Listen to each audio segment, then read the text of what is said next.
जाए।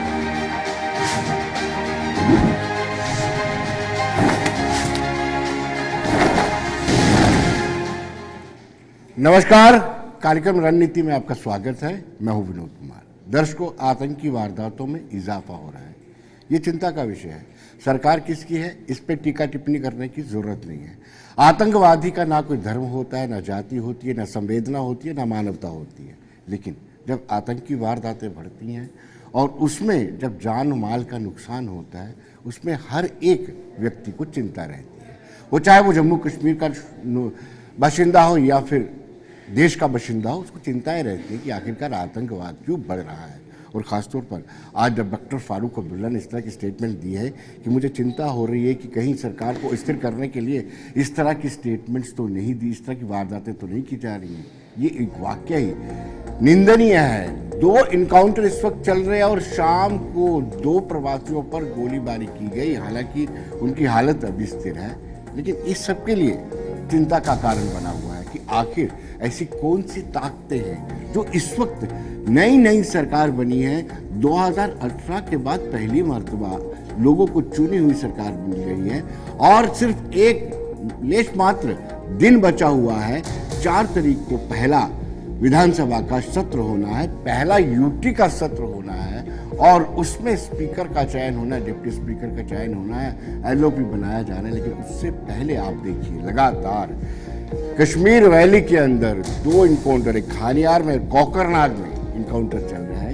ये वाकई में दिल दहलाने वाला है, क्योंकि लोग अमन चाहते हैं, कश्मीर के हो, जम्मू कश्मीर के हो या फिर देश के हो, क्योंकि ऐसा कोई राज्य नहीं है जिस राज्य के जवान ने यहाँ पर आकर के अपना बलिदान ना दिया हो।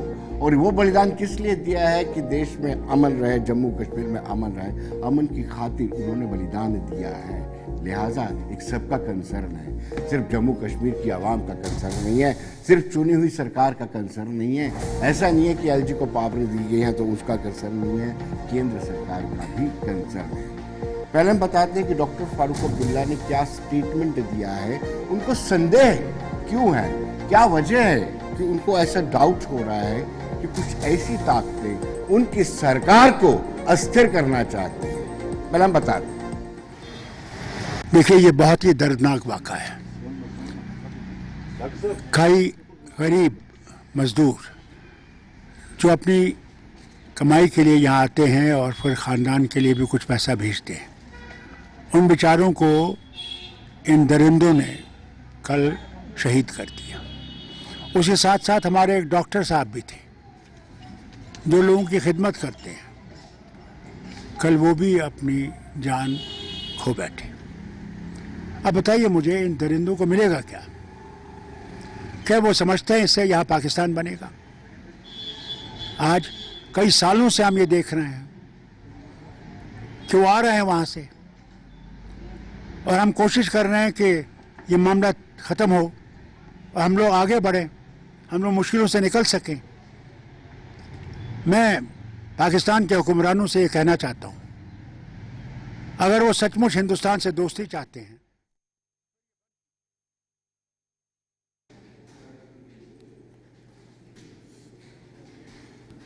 चलिए देखिए, खुद उन्होंने कहा कि कुछ लोग अस्थिरता फैलाना चाहते हैं और कहीं ना कहीं उन्होंने अपने ट्विटर हैंडल से भी कहा है कि इसकी जांच होनी चाहिए। क्या सरकार को अस्थिर करने वाले कौन से लोग हैं? इवन उन्होंने यहाँ तक बोला है कि आतंकवादी अगर पकड़े जाते हैं तो उनसे भी पूछना चाहिए कि उनके आका क्या चाहते हैं और उनकी मंशा क्या है। फारूक अब्दुल्ला ने बहुत सारी चीज़ें आज कही हैं, बड़ी चुप्पी तोड़ी। हालांकि कुछ वक्त पहले भी उन्होंने कहा था कि पाकिस्तान भूल जाए कि वो अपने मंसूबा में पूरा होगा और कश्मीर पाकिस्तान बन पाएगा। आगा साहिद रूहुल्लाह मेहंदी जो सांसद हैं श्रीनगर से, उन्होंने भी बड़ी चिंता व्यक्त की है और कहा है कि दुखी हूँ, बड़गाम में नागरिकों पर आतंकी हमलों से खबर से मैं बड़ा दुखी हूँ। पीड़ितों और उनके परिवार के साथियों के साथ सहानुभूति चल रही है। कहीं ना कहीं हर एक व्यक्ति चिंता है, जो चिंतित है, हर एक व्यक्ति वो चिंतित है जिनका कंसर्न इन आतंकी वारदातों से जुड़ा हुआ है, जो चाहते हैं कि जम्मू कश्मीर में अमन फैले, शांति आए, गुलजार जी जी जी। अब हम सीधे लिए चलते हैं, हमारे साथ colonel S K. Mangotra, extreme right पे रिटायर्ड कर्नल एस.के. मंगोत्रा, कल साहब आपका स्वागत है। राकेश पंत भाजपा से ताल्लुक रखते हैं, राकेश जी आपका भी स्वागत है। एडवोकेट निसार गट्टू एनसी से ताल्लुक रखते हैं, निसार साहब आपका भी स्वागत है। और डॉक्टर विजय सागर धीमान रिटायर्ड ब्रिगेडियर हैं, ब्रिगेडियर साहब आपका भी स्वागत है। निसार साहब आपने देखा होगा किस तरीके से डॉक्टर फारूक अब्दुल्ला ने चिंता व्यक्त की है और कहा है कि कहीं कोई सरकार को अस्थिर तो नहीं करना चाहता है, आप क्या कहें? देखिए अरुण जी,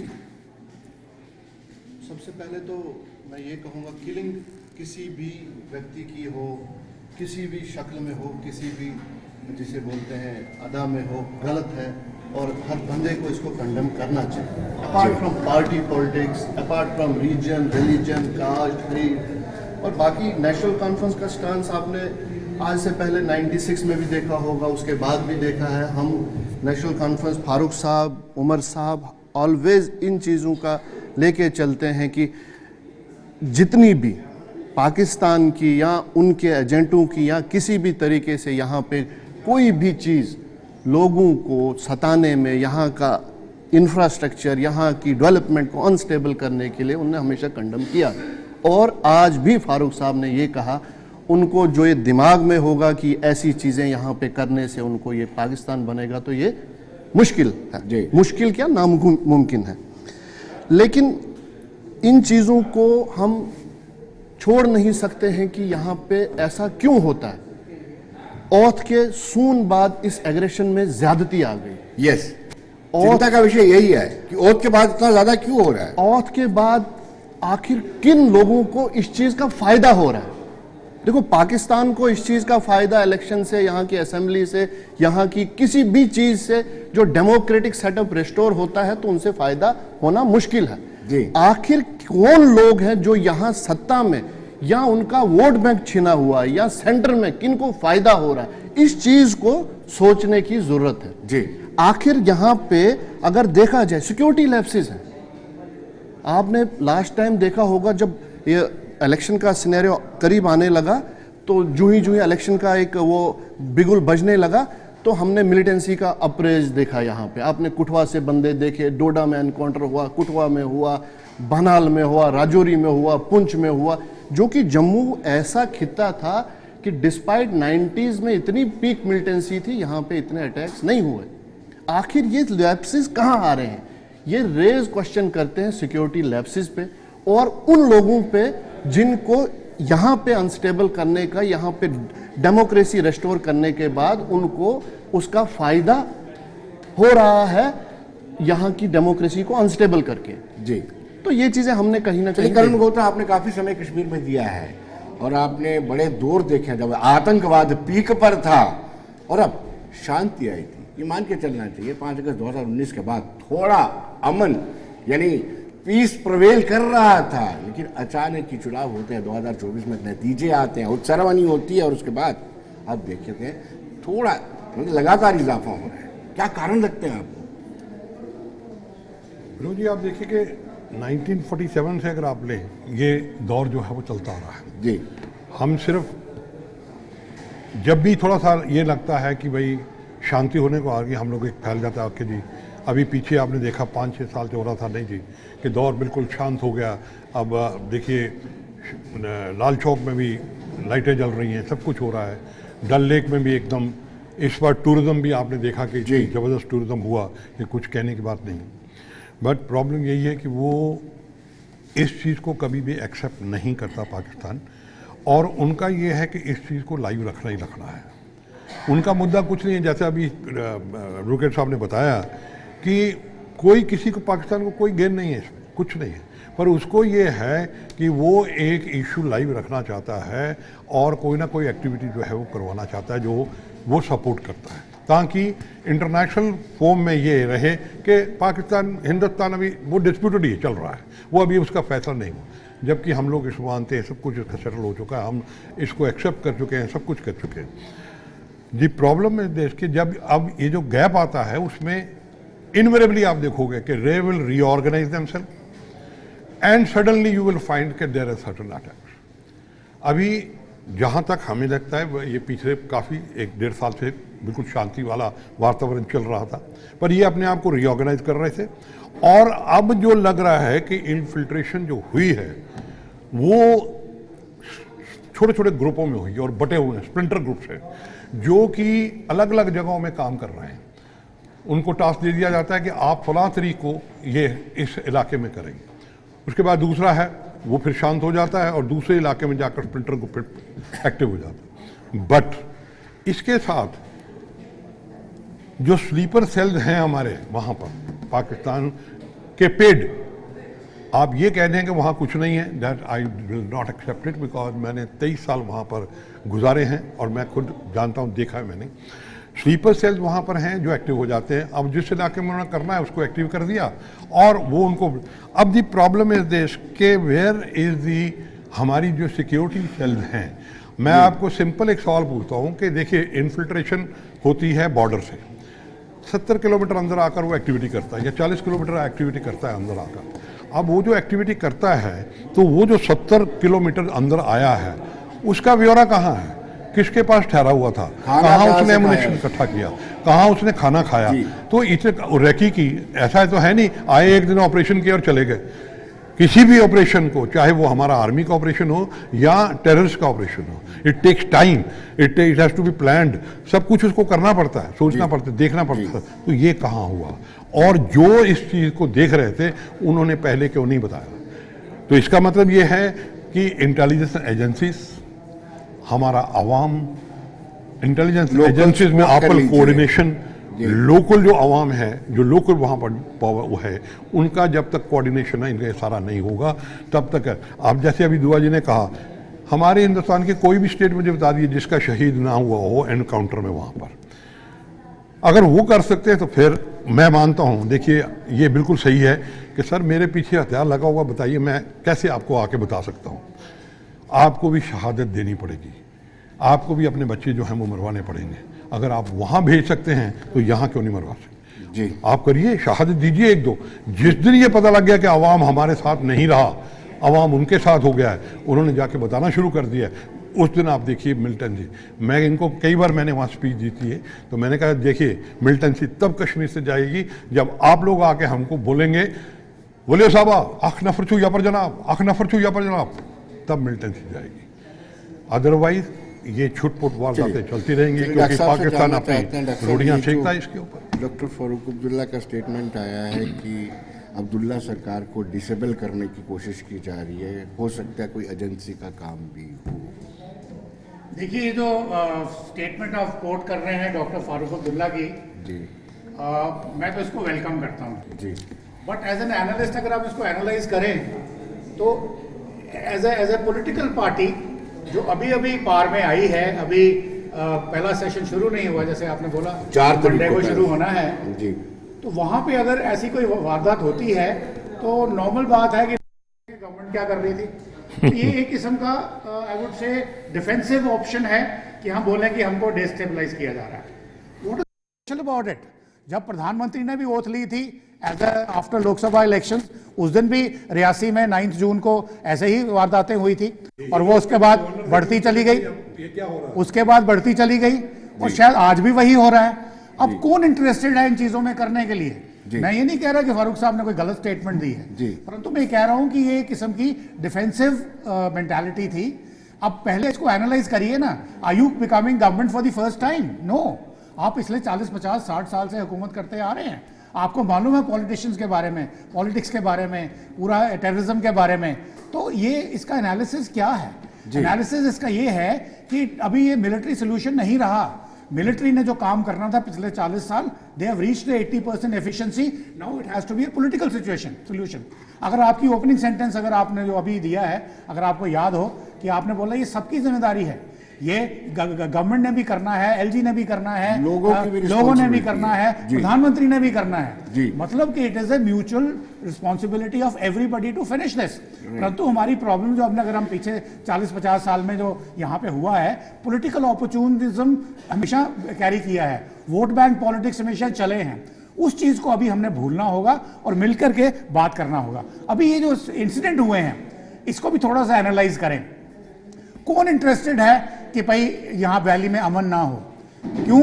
क्योंकि लोकसभा इलेक्शंस भी हुए हैं, असेंबली इलेक्शन भी हुए हैं, और यहाँ पे इसकी जो वोटिंग परसेंटेज आई है, पहले होती थी 2%, 4%, 12%, 20%, आज है 80%, 70%, इस किस्म की हुई हैं। तो दुनिया को क्या संदेश जा रहा है? फ्री एंड फेयर इलेक्शन हुआ है, ये बड़ा बड़ा चैलेंज था, बहुत बड़ा चैलेंज था। और ये जॉर्ज सोरोस जैसे जो CIA के लोग हैं या ISI के हैं, उनको हजम नहीं हो रही, तो उन्होंने कुछ ना कुछ करवाना है। परंतु उस करवाने के बीच में अभी देखिए, जैसे अभी खानियार की बात करी है, अभी ऑपरेशन चल रहा है, पर उन्होंने वहां पे कोकरनाग में भी चल रहा है, बांदीपुरा में कल रात को हुआ है, तो उन्होंने क्या, सिक्योरिटी फोर्सेस ने क्या पकड़ा है? उन्होंने पकड़े हैं 2 पिट्ठू बैकपैक्स। उसमें से क्या निकला है? खाने का सामान। उसमें से क्या निकला है? एमुनिशन। अब खाने का सामान मतलब कि ये लोग डेफिनेटली बाहर से आए हैं। इसका मतलब कि मैं कश्मीर के लोगों को मुबारकबाद देना चाहता हूं कि उन्होंने जो इनको सपोर्ट देनी थी, लॉजिस्टिक सपोर्ट, वो शायद कम कर दी है, इसीलिए वो लेकर के आ रहे हैं साथ में। अगर उनको पता होता कि जो उनकी पॉलिसी थी कि पहले आप जाके वहां पे रम जाइए, वहां पे रह जाइए और एक नॉन डिस्क्रिप्टिव चीजें रहिए, और जब पाकिस्तान के क्रॉस से बॉर्डर से ऑर्डर मिले तो आप एक्टिवेट हो जाइए और कुछ करिए, मेरा मतलब वो पॉलिसी भी अभी खत्म हो रही है। इसका मतलब अवाम जो है वो सिक्योरिटी फोर्सेस के साथ आ रही है और उनको समझ में आता है कि भाई पीसफुल तरीका रहना ही एक सही परिभाषा है, अदरवाइज ये हमारा डूम्सडे है। चलिए, मैं राकेश पंत से जानना चाहूँगा, जिस तरीके से आतंकी हमले हो रहे हैं कुछ जो स्टेट गवर्नमेंट और सेंट्रल गवर्नमेंट के बीच में, जो एक अभी तक तो बड़ा कॉर्डियल एटमॉस्फेयर बना हुआ है, कहीं इस पे हर्डल ना क्रिएट हो जाए? पहले तो मैं इस बात पे आ जाऊं कि कहा गया कि पिछले 16 दिन में ये कोई 5 पहले आतंकवादी घटनाएं हुई और 2 जो आज चल रहा है एनकाउंटर, 7 हो गई टोटल मिला के। इसमें कुछ हत्याएं भी हुई। और अभी जब उमर साहब यहाँ पर फारूक अब्दुल्ला साहब का वक्तव्य मैं देख रहा था, तो उन्होंने कहा कि ये डिस्टेबलाइज करने की एक कोशिश हो सकती है। भाई वो बताएं ना कौन डिस्टेबलाइज कर रहा है, उसका नाम ले, वो ही शुड कोट द एजेंसी। और उसके बाद आप देखें कि अगर इस सारा घटनाक्रम जो है, अगर आप इसको थोड़ा सा पीछे ले जाएं चुनावों के समय में, तो आपको ये देखना पड़ेगा कि उनका जो मैनिफेस्टो था वो क्या था। उस मैनिफेस्टो में लिखा हुआ कि आप ऐसे जिनके ऊपर लगाए गए हैं उनको छोड़ा जाएगा, जिन्होंने पत्थरबाजी करी है उनके ऊपर से सारे मुकदमे हटाए जाएंगे। और ये तभी नींव पड़ गई इस चीज की कि उमर सरकार जब आएगी, पाकिस्तान जो है वो फिर से एक्टिव होगा और इस तरह की घटनाएं जो है वो यहां घटेंगी। और फारूक अब्दुल्ला यहां तक कहते हैं कि ये डिस्टेबलाइज करने की कोशिश है। मुझे ये बताएं कि वो किसकी तरफ इशारा कर रहे हैं? पाकिस्तान का नाम लेना चाहिए ना उनको, वो भारत की धरती पर बैठे हुए हैं, उनका नाम लेके पाकिस्तान जो है वो डिस्टेबलाइज करने की कोशिश कर रहा है। अभी कर्नल साहब ने कहा कि किन लोगों को फायदा हो सकता है कि अगर कश्मीर जो है उसमें शांति भंग होती है, जम्मू कश्मीर फिर आतंकवाद के रास्ते पर चलता है, तो फायदा किसको होगा? पाकिस्तान को होगा। तो उनको नाम लेना चाहिए, वो लेते नहीं क्योंकि वो उनके आका है वहां पर बैठे, उनका नाम लेंगे तो समस्या में खड़ी हो जाएगी। तो इसलिए फारूक अब्दुल्ला जो है, उमर अब्दुल्ला, पिछले ये जो 16 दिन की घटनाएं उसके ऊपर एक शब्द पाकिस्तान के लिए नहीं बोला। चलिए, इस वक्त कश्मीर लिए चलते, सीधे श्रीनगर लिए चलते। इहसान फाजिल हमारे साथ, हमारे सहयोगी, वो हमारे साथ जुड़ चुके हैं घटना स्थल से, वहां पे ग्राउंड जीरो से। फाजिल, आप मुझे सुन पा रहे हैं? जी हाँ, बिल्कुल मैं सुन पा रहा हूं आपको। जी, क्या इस वक्त क्या स्टेटस है इस इनकाउंटर का? क्या कुछ लोग, कुछ आतंकवादी न्यूट्रलाइज हो पाए हैं?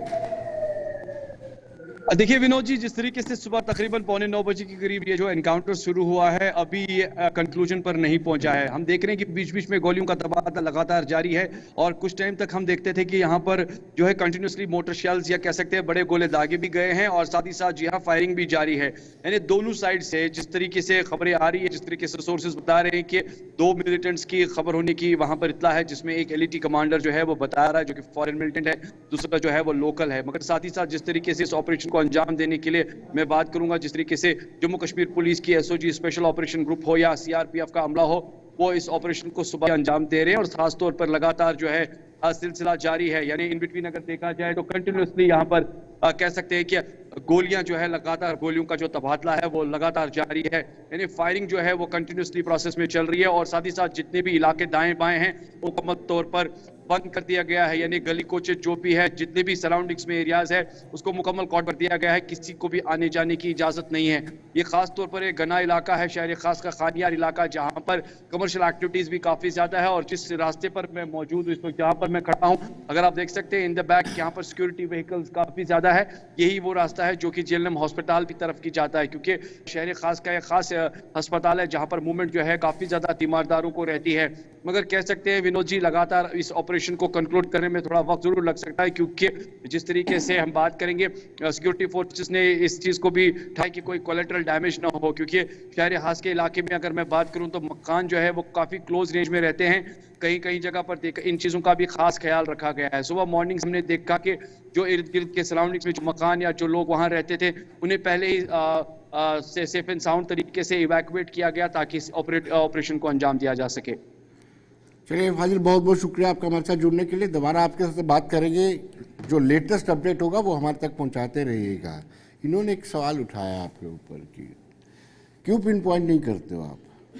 देखो मैं पहले वो एक जवाब, हालांकि उन्होंने ये कहा था डॉक्टर फारूक अब्दुल्ला ने कि पाकिस्तान के मंसूबों को हम कामयाब नहीं होने देंगे। क्या पता फारूक साहब ने यहाँ इंटरनल कॉन्फ्लिक्ट में बोला हो।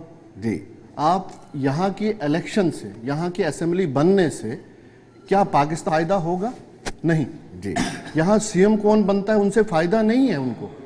यहाँ का मामला, यहाँ का मसला इंटरनेशनली लाइव रहे, जैसे सर ने बोला जी, वो उनको फायदा है। यहाँ की वोटिंग होने से, यहाँ का चीफ मिनिस्टर बनने से यहाँ के इंटरनल लोगों को नुकसान है, पॉलिटिकल राइवरीज है। आप देखो, मैं आपको एक छोटी सी बात बताता हूं। पिछले 2014 से 2014 के बाद, चूंकि आप हर चीज पे नजर रखते हैं, जम्मू के खास करके, 2014 के बाद जब भी कश्मीर में या कश्मीर के कहीं जम्मू के किसी इलाके में कोई किलिंग होती है, क्या भाजपा कभी आके ग्राउंड पे टायर जलाए? क्या भाजपा ने कभी जम्मू बंद का कॉल दिया? जी। क्या भाजपा कभी बाहर आके उनकी किलिंग्स के लिए बाहर आए? ऐसे तो 2014 से तो पहले बाहर ही होते थे। जम्मू बंद, जम्मू में टायर जले, जम्मू में ये हो गया, जम्मू में स्कूल बंद। उसके बाद क्या हुआ? आज भी तो लोग मरते हैं, आज भी तो किलिंग हो रही है, आज भी वही इनोसेंट लोग हैं, तब भी वही इनोसेंट लोग थे। ऐसा क्या है? भाजपा क्या चाहती है अभी? क्या ये बातें उनकी तरफ जाती हैं कि वो डिस्टेबलाइज करना चाहते हैं ये चीजें? आप देखो, कुटवा में, हीरानगर में अटैक हुआ, आप देखो डोडा में अटैक हुआ, राजौरी पुंछ में हुआ, कहीं पे जम्मू बंद की कॉल नहीं आई। डांगरी में हुआ, यहाँ रियासी में हुआ, वहां पे किसी जवाब ले लेते हैं। आपके पास आने पाऊंगा, राकेश पंत जी जवाब दे देंगे। मेरे मित्र कह रहे थे कि अभी कि भारतीय जनता पार्टी के लोग जो हैं वो 2014 से बाहर नहीं निकले, ये कहाँ सोए हुए थे? अभी प्रदेश के अध्यक्ष जो हैं वो कश्मीर दौरे पर गए। दौरे पे तो जाते हैं, जम्मू कब बंद किया? अभी रुकिए, आपने कहा जम्मू बंद की कब दी? आपने जम्मू 2014 से पहले टायर जला के पूरा जम्मू काला कर देते थे, वो कब कर दिया? पहले कश्मीर को भी काला किया। सुनिए ना पहले उसको, सुनिए पहले। प्रदेश अध्यक्ष जो है वो वहां पर गए और उस फैमिली के पास गए जो मिलिटेंट एक्टिविटीज में जहां शहादत हुई थी परिवार की। मैं आप जम्मू पे आ रहा हूं, शांत हो जाइए ना, शांत हो जाइए पहले, शांत हो जाइए, अपनी टर्न पे बोलिए ना, पहले सुन लीजिए। आप सवाल मुझसे आपसे नहीं कर रहे, ठीक है? आप सुनिए पहले। आप जम्मू की बात करते हैं कि जम्मू में इतनी आतंकवादी घटना कब बंद किया आपने? अरे सुन लीजिए ना, थोड़ा सा सब्र रखिए, सब्र रखिए ना थोड़ा सा। आप लोग क्या कहते थे 14 के पहले? ये हो रहा है, भारतीय जनता पार्टी ये कर रही है, ये कर रही है। अभी इलेक्शन बनने से पहले कर रही है भारतीय जनता पार्टी। अरे मैं तो ये कहता हूँ कि जहाँ की फोर्सेज जो है, और आज भी हमारी सुरक्षा, अरे बस करे ना, आपने क्या किया सबको मालूम है, वहाँ पर सबको मालूम है। वहाँ पर देखो 87 से लेकर 89 में आप खड़े हो यहाँ पर लंदन में, 47 क्या बात करते हैं आप? क्या बात करते हैं आप कैसे जवाब देंगे? सर आप कहाँ थे? आप यू नॉट रिप्रेजेंटिंग जम्मू, आप छोड़िए उसको, छोड़िए ना, बंद बोलो, आप छोड़िए उसको। आप यू नॉट रिप्रेजेंटिंग जम्मू, आप कश्मीर रिप्रेजेंट कर रहे हैं, ये घटना वहां पर हुई। जम्मू का हूं, आप कश्मीर के लोगों को जवाब दीजिए पहले। नहीं, आप कश्मीर को रिप्रेजेंट कर रहे हैं। 45 सीटें मिली आपको, लोग मरे कब? 45 सीटें मिली कश्मीर में, आपने लोग 45 सीटें, राजौरी पुंछ में, 45 सीटें मिली आपको। आपके मुख्यमंत्री को 2 जगह से उन्होंने जिताया, वहां जवाब दीजिए। अरे जम्मू की बात नहीं करिए, आपको शोभा ही नहीं देता। जम्मू की बात करना आपको शोभा ही नहीं देता। सर जम्मू, आप राजौरी पुंछ, जम्मू की बात करना आपको शोभा नहीं देता। रामबन बोलो, एक्सरे की मशीनें तक आप उठा कर लेके गए थे वहां पर। अरे छोड़े ना उसको छोड़िए, आप जवाब नहीं दे, छोड़िए उसको। आज 2014 से लेके आज तक मुझे लगता है कि आज सिविलियन के मरने के लिए कभी भाजपा उनको जवाब दीजिए, उनको जवाब दीजिए। संवेदनशील मुद्दा रखनी थी, आज सियासत ना की जाए तो ठीक है। ये नेशनल कॉन्फ्रेंस उनको उनको जी, जवाब जी, दे, जी। यहाँ से बहुत चलिए, बड़ा जी, mandate जो है वो चलिए, लेकर रहे हैं, बिल्कुल उनके ठीक। बच्चों को करण जवाब बोल रहा दीजिए है। जाकर, मैंडेट उनके इसका- बच्चों को जवाब दीजिए बनाया और जाकर, जम्मू का हमसे नहीं दोबारा से बोलिए, हम अमल- देखेंगे जम्मू का क्या होना है। आप क्यों देखेंगे? अरे चलिए, छोड़िए ना, डेमोक्रेसी आप उधर है। देखिए, यहाँ लोग उधर देखिए, रखिए, 45 सीटें लेकर आए हैं। करण मल्होत्रा, मुझे लगता है 45 सियासत नहीं होनी विनोद जी, चाहिए। मैं- करण एक मल्होत्रा, मिनट, करण वहाँ का सर, कश्मीरी, 56 आम सीटें। कश्मीरी, एक मिनट रुक जाइए भाई साहब। स्पोर्ट होके 56 आम सीटें कश्मीरी आ- जो है, ये पिछले जितने भी यहाँ पर आतंकवादी घटनाएं कश्मीर में हुई, आम कश्मीरी अपने बच्चों को लेकर फिर से एक संशय हो गया कि वही पहला वाला दौर जो है वो यहाँ पर आने वाला है। दो किसकी सीटों वजह को, से? 2 सीटों, अरे आपकी वजह से, आपको 45 सीटें आपकी वजह से, आपकी वजह आपकी से, वजह से 42 आपने सीटें डोगरा दी। चलिए आपने चलिए डोगरा चलिए बनाना था। चलिए चलिए आपने चलिए डोगरा देना करण था। मल्होत्रा, छह इसको कैसे यूनिवर्सिटीज रोका जा आपने सकता है? डोगरा चलिए चलिए आप सेंट्रल और स्टेट में चलिए 6 चलिए यूनिवर्सिटीज करण मल्होत्रा, कैसे कैसे रोका जा आपको सकता VC है? देखता आप बनाते इसको कर्टेल कैसे किया जा सकता है? रोकना तो अभी कठिन है, आतंकवाद खत्म करना मुझे नहीं लगता। उसमें नहीं आते क्योंकि I am giving it from military point of view. जी। देखिए, इसको हम लोग वहाँ पर ये पहले भी कह चुके हैं। मैंने आपको सिर्फ एक सवाल पूछा, वही कि 70 किलोमीटर की जो बाकी वो है उसको शिनाख्त की जाए, जैसा कि अभी कहा इन्होंने, अवाम सिक्योरिटी एजेंसी। एक मिनट आपको रोकूंगा, एक छोटे से कमर्शियल ब्रेक लेना चाहता हूं मैं। लौटते हैं एक छोटे से कमर्शियल ब्रेक के बाद, वापस लौटते हैं और फिर सीधे कर्नल एस टी मंगोत्रा के पास चलेंगे।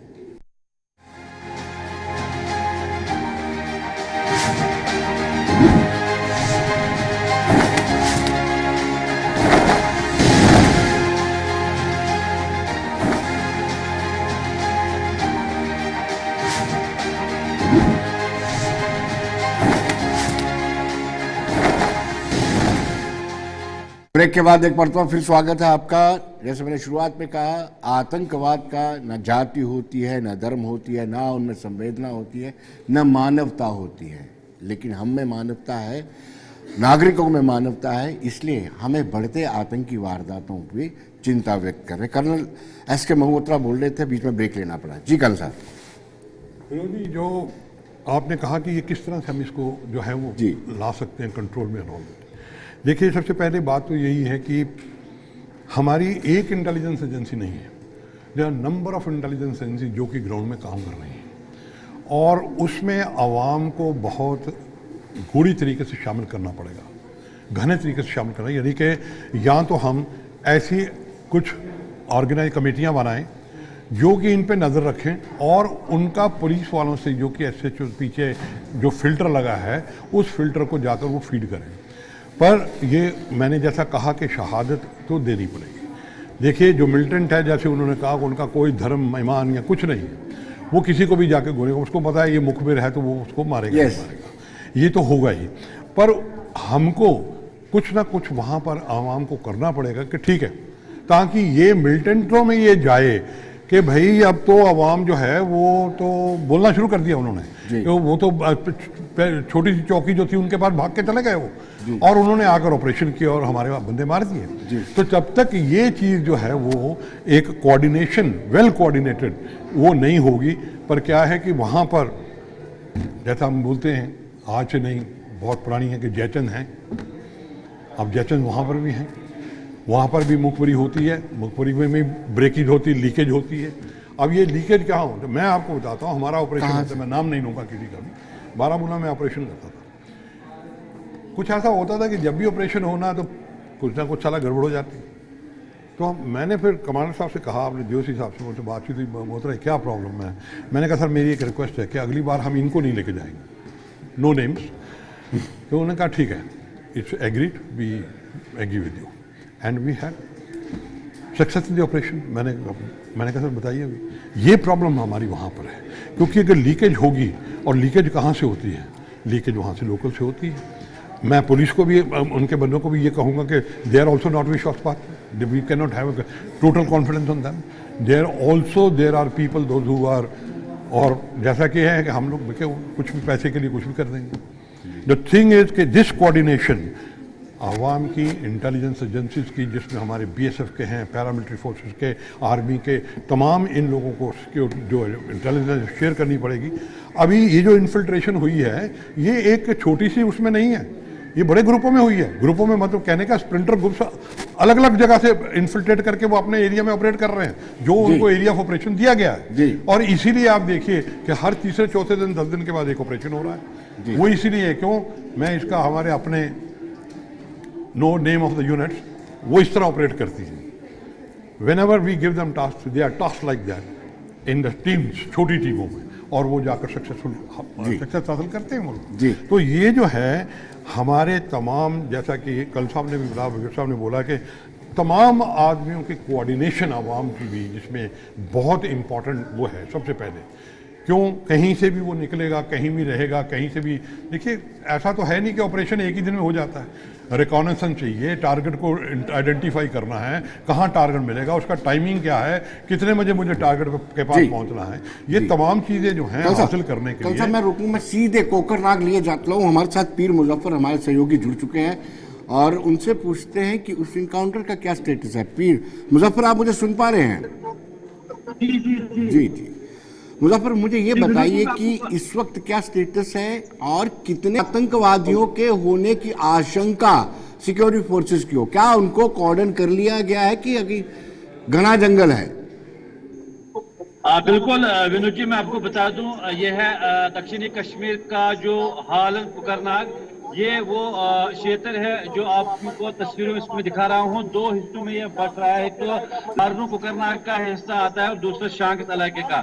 लेकिन कई दिनों से हम देख रहे हैं कि जो सिक्योरिटी फोर्सेस, उन्होंने जो अपना रूटीन गश्त उसको बढ़ाया और उनको पहले ही वहां पे कुछ भनक लगी थी कुछ मूवमेंट के हवाले से, और तुरंत उन्होंने आज सुबह इसी पहाड़ी को चारों ओर घेर के रखा था और मिलाकर जो ही सिक्योरिटी फोर्सेस ने उस सस्पेक्टेड एरिया की तरफ अपनी पेशकदमी की, तो तुरंत वहां पे जो छुपे हुए मिलिटेंट थे उन्होंने उन पर फायर किया और ये फायर एक एनकाउंटर में बिल्कुल तब्दील हुआ। लेकिन जो इस वक्त ताज़ा तरीन सूरत हाल है, मैं बता दूं, यही वो पहाड़ी है जो आपको ये गन्ना जंगल नजर आ रहा है। इसी गन्ने जंगल के ऊपरी वाले हिस्से में, यानी कि इसको हालन के नाम से हम जानते हैं, इसी एरिया में इस वक्त सिक्योरिटी फोर्सेस और मिलिटेंट के दरमियान जो एनकाउंटर वो जारी है। लेकिन सिक्योरिटी फोर्सेस ने इस वक्त यहाँ दावा कि हमने 2 मिलिटेंट को मार गिराया है। लेकिन इस वक्त मैं बता दूं, अगर हम पूरे इस इलाके की बात करें, जितने भी एग्जिट और एंटर पॉइंट यानी कि दाखिली और खारिजी रास्ते, उनको पहले ही सील किया गया है और यहाँ पे जो सिक्योरिटी की डिप्लॉयमेंट उसको बढ़ा दिया गया है। इसके साथ साथ पुलिस के वरिष्ठ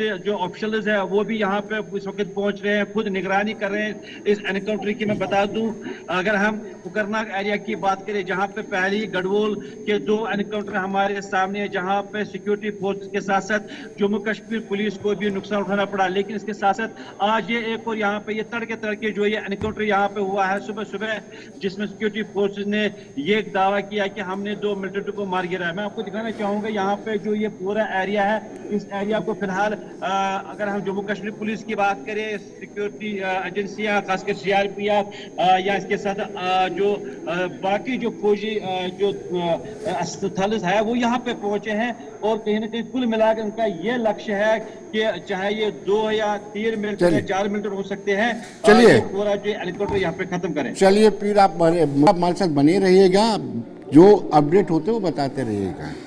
अब सवाल यह है डॉक्टर साहब, सवाल ये है कि आप कहते हैं कि लोकल सपोर्ट मिल रही है और हम लंबे समय से देखते आ रहे हैं 90 से कि ऑपरेशन सद्भावना इतना ज़्यादा खर्चा सेना करती रही। क्या ऑपरेशन सद्भावना का कोई लाभ नज़र आ रहा है आपको? देखिए, जहाँ तक ऑपरेशन सद्भावना का सवाल है, मैंने पहले भी बोला, कोई भी चीज़ आप शुरू करेंगे उसकी एक लाइफ होती है, उसकी एक लिमिटिंग एज होती है। सद्भावना बहुत पैसा खर्च किया गया है, लोगों के साथ विनिंग हार्ट्स एंड माइंड्स बोलते हैं, वैन ऑपरेशंस किए गए हैं, तो रिजल्ट्स भी आए हैं और in terms of human intelligence, और वो रिजल्ट्स को आर्मी ने यूज भी किया है और बहुत सारी सक्सेसेस आ भी गई हैं। परंतु भी यहाँ पे आपके सारे पैनलिस्ट ने बोला कि ये एक कंसर्टेड एफर्ट चाहिए जिसमें सारे इसके भागीदार बने, ताकि तभी हम इसको ख़त्म कर पाएंगे। और हमने उसमें बोला कि भैया ये जो है गवर्नमेंट की जो पॉलिसी होनी चाहिए, कोई पॉलिटिकल सोल्यूशन आना चाहिए जिसमें हर कोई इनकरेज हो, तो ये एक बहुत ही ज़रूरी चीज़ है। अभी मैं यहाँ पे लोगों को ये बताना चाहता हूँ आपको कि कुछ यहाँ पे किसी ने सिक्योरिटी लैप्सेस का भी जिक्र हुआ और किसी ने ये भी बोला कि हेड्स मस्ट रोल, तो मैं आपको ये बताना चाहता हूं कि देखिए, जब सिक्योरिटी फोर्सेस वहां लड़ रही हैं, ये इजराइल की सिक्योरिटी फोर्सेस आईडीएफ की तरह नहीं है। हालांकि IDF, Indian defence forces, Israeli defence forces, acronym बराबर होता है, पर दोनों बराबर नहीं है। आईडीएफ जो लड़ रही है, उनका टोटल गाजा और में हमास को और हिजबुल्लाह को ख़त्म करने का इलाका है, पर हमारे यहाँ पे we are a democratic country. Kashmir is as part of India as any other place. Kashmiri लोग उतने ही हिंदुस्तानी हैं जितने बाकी हिंदुस्तान के लोग हैं। तो यहाँ पे जो हमारी सिक्योरिटी फोर्सेस जब ऑपरेशन करती हैं तो उनको ऑर्डर्स होते हैं कि कोलैटरल डैमेज नहीं होनी चाहिए, जीरो ह्यूमन कैजुअल्टीज, ऐसे चीज़ें दी जाती हैं और अल्टीमेटली एसओपीज बनती हैं वो लड़ाई करने के तरीके को। उसको हम अपनी भाषा में बोलते हैं fighting with one hand tied behind your back. तो एक हाथ से आपने गोली चलानी है दूसरे बंदे पे जो आप पे गोलियां चला रहा है, तो ये आप कैसे करेंगे? अभी आपने खानियार के विजुअल दिखाए हैं मॉर्निंग में, आपका रिपोर्टर्स वहां से रिपोर्ट कर रहे हैं, ट्रैफिक नॉर्मल चल रही है, गाड़ियां बाहर खड़ी हैं, दुकानें खुली हैं, ऑपरेशन अंदर चल रहा है। ये इतना बड़ा चैलेंज सिक्योरिटी फोर्सेस के लिए, वहाँ आरआर बटालियन लगी हुई है पुलिस की एसओजी के साथ, इतना बड़ा चैलेंज कैसे अचीव करना है? तो ये डिफिकल्टीज हैं जो आर्म फोर्सेस की, सिक्योरिटी फोर्सेस की लोगों को समझनी चाहिए और लोगों को इसका ग्रेटफुल भी होना चाहिए कि हमारी हिफाजत के साथ साथ ये मिलिटेंट्स को न्यूट्रलाइज कर रहे हैं। अब बात आती है स्लीपर सेल्स की, जयचंद की बात करी है यहाँ दो। अब वो चाहे वो रेडिकलाइज्ड लोग हैं या पैसे के लालच में हैं या गन पॉइंट के ऊपर हैं, ये सब चीज़ें एलिमिनेट करने के लिए हमें पॉलिटिकल सोल्यूशन चाहिए। तो उसको करने के लिए ये हम सब मिलकर जो काम करें ताकि हम इस मिलिटेंसी को मिटा सकें और कोलैटरल डैमेज को अवॉइड कर सकें, तो ये एक बहुत ही ज़रूरी चीज़ है। चलिए, एक स्लोगन दिया था भारतीय जनता पार्टी ने, दिल से दिल्ली की दूरी, मुझे लगता है वो कामयाब नहीं हो पाई है, क्योंकि बिना लोकल सपोर्ट के आतंकी सरवाइव नहीं कर सकते हैं। चाहे जितना भी खाना साथ में लेके आए, उनको चाहिए शेल्टर भी चाहिए, उनको रोटी भी चाहिए, वो दूरी कैसे होगी? स्वर्गीय आर्मी के जो हमारे जनरल थे, उन्होंने एक बार ही कहा कि हम 2.5 बार यहाँ पर लड़ रहे हैं। ये बड़ा, इस पर भी बड़ा हो हल्ला हुआ कि उन्होंने ऐसा क्यों कहा और किसकी तरफ उनका इशारा था। ये वही 2.5 मोर्चों के ऊपर की लड़ाई है और हमें ये समझना होगा कि लोकल सपोर्ट उनको है यहाँ पर, तभी आतंकवादी घटनाएं यहाँ पर हो रही हैं। और अभी अभी कर्नल साहब ने ये भी कहा कि अगर वो बॉर्डर से चलते हैं, सीमा से चलते हैं और 70 किलोमीटर अंदर आ जाते हैं, तो वो जो 70 किलोमीटर अंदर आना है उसके बीच का जो एरिया है, बीच का वो कहाँ रहे, किसके घर में रहे, कहाँ, किन्होंने उसको लॉजिस्टिक सपोर्ट दिया, इस सबका पता होना चाहिए, तभी ना चलेगा। हम तो पहले दिन से यही कह रहे हैं। और उसके बाद ये जो सरकार अभी जुम्मा 16 दिन आए हुआ है, ये सबसे बड़ी उनकी लॉजिस्टिक सपोर्ट है। आप इस चीज को मानते ही नहीं है। हम तो शुरू से यही कह रहे हैं कि ये, जैसे देखिए, ये बड़ा आसान है कि आगा सईद रोहिल्ला यहाँ पर कहते हैं कि वो जी सुरक्षा की जिम्मेदारी केंद्र सरकार की है, उनको करना जिम्मेदार ठहराए जाने चाहिए। अरे भाई, आप कॉन्स्टिट्यूशनल पोस्ट पर बैठे हुए हैं, जिम्मेदारी के साथ आप एक स्टेटमेंट, वक्तव्य जारी करिए। आप क्या चाहते हैं? फिर हम ये भी कह सकते हैं कि यह सारा कुछ नेशनल कॉन्फ्रेंस करवा रही है, उनको लॉ एंड ऑर्डर जो है वो सुरक्षा की सारी यहाँ चाहिए कि वो जम्मू कश्मीर की गवर्नमेंट के हाथों में आए, इसीलिए आप करवा रहे हैं। तो ये इल्जामात एक दूसरे के ऊपर लगाना नहीं, वक्त नहीं है, इल्जामात का वक्त नहीं है, ये संवेदनशील मुद्दा है। मुझे याद है यही सवाल गवर्नमेंट जो थी वो गवर्नर साहब से पूछती थी। और दूसरा, विनोद जी, मैं अभी अपने एक हमारे विधायक जिनकी अभी मृत्यु हुई, स्वर्गीय राणा साहब, उनका जो आखिर का एक प्रेस बाइट था, मैं उसका भी जिक्र भी यहाँ पर करूंगा। उन्होंने कहा कि हम लोगों को इकट्ठे होकर यूनाइटेडली इस चीज के लिए लड़ना चाहिए जो आतंकवादी घटनाएं हो रही हैं, जो जहां पाकिस्तान परस्त जो लोग यहाँ पर बैठे हुए हैं, वो उनके खिलाफ इकट्ठे होकर, ना कि एक दूसरे के ऊपर हम लोग छीटाकशी करें और फिर उसके, ये हमारी कॉमन प्रॉब्लम है। लेकिन यहाँ की जो सरकार है, ये आप इस चीज को मानेंगे कि उनके सिंपैथाइजर जो है वो इस सरकार में भी बैठे हुए हैं, तभी ये घटनाएं जो है वो बड़े पैमाने पर बढ़ रही हैं। पॉलिटिकल स्टेटमेंट एक साइड हो सकती है, परंतु मैं यहाँ जरूर कहूंगा कि अभी हमको इसका सोल्यूशन चाहिए। और जहां तक सोल्यूशन की बात करते हैं, तो मैं आपको बताऊं, पॉजिटिव इंडिकेशन है हमारे पास कि अवाम जो है उन्होंने मिलिटेंट्स का साथ देना छोड़ दिया है। 100% नहीं है, परंतु हमारे पास इंडिकेशंस हैं कि जो अवाम है, कश्मीर की अवाम है, वो अपने आप को भारत के साथ जोड़ना चाहती है और भारत के साथ मिलकर काम करना चाहती है, डेवलपमेंट करना चाहती है। परंतु फिर भी मैं एक पॉइंट मेरा मिस हो गया है। अभी जितनी भी किलिंग्स हो रही हैं, अभी देखिए ये सारे माइग्रेंट्स की किलिंग्स हैं। क्योंकि अमेरिकन या जॉर्ज सोरोस कैसे लोग या चाइनीज या पाकिस्तानी आईएसआई के लोग वो चाहते हैं कि यहाँ की डेमोग्राफी को कुछ ना हो। किसी टूरिस्ट को नहीं मारा जा रहा, किसी लोकल को नहीं मारा जा रहा, सिर्फ हो रही हैं माइग्रेंट वर्कर्स जो लोग हाथों से काम करने के लिए बाहर से आए हैं। तो इसलिए मैं कहूँगा कि ये चीज़ इसको एड्रेस करना चाहिए। और जो कश्मीर की आवाम है, जैसे मैंने बोला, एक पॉलिटिकल सोल्यूशन चाहिए जिसमें लोगों को बताया जाए। अगर अभी कर्नल साहब ने बोला कि 70 किलोमीटर अंदर आते हैं, तो हमारी जो पुलिस की बीट कांस्टेबल है, वो जो एजेंसीज है वो क्या कर रही हैं। प्लस अगर लोगों की भागीदारी चाहिए, अगर हमारी वहाँ आर्मी यूनिट या कोई भी सिक्योरिटी फोर्सेस की यूनिट डिप्लॉयड है, तो हमारे पास क्या मैकेनिज्म है कि वो उनको इन्फॉर्म करे। जैसे अभी आपने देखा रजौरी के अंदर परसों, करेक्शन अखनूर में परसों वो 3 बच्चों ने टेररिस्ट का पता बताया था। तो इस तरह से जूतों से पहचानना के लिए मैं चाहूंगा कि जिस किस्म की स्टेटमेंट्स फारूक साहब ने दी हैं या उमर साहब ने ओथ लेते ही दी हैं, वो बड़ी अच्छी स्टेटमेंट्स दी हैं। कोई ऐसा मैकेनिज्म तैयार करें एनसी की तरफ से, गवर्नमेंट की तरफ से, जो लोगों को ये एक किस्म का कोई जरिया दे कि वो सिक्योरिटी फोर्सेस को human intelligence, actionable human intelligence. चलिए निसार साहब, सवाल ये उठता है कि हम सब चाहते हैं, दिल से चाहते हैं कि आतंकी वारदातें ना हो, अमन में रहे जम्मू कश्मीर। कड़ी मशक्कत, बहुत खून खराबा हमने देखा है, लाखों कब्रें हमने वहाँ देखी हैं, लेकिन किस तरीके से हर सोसाइटी में ब्लैक शिप्स होते हैं, इन ब्लैक शिप्स को कैसे जोड़ा जा सकता है?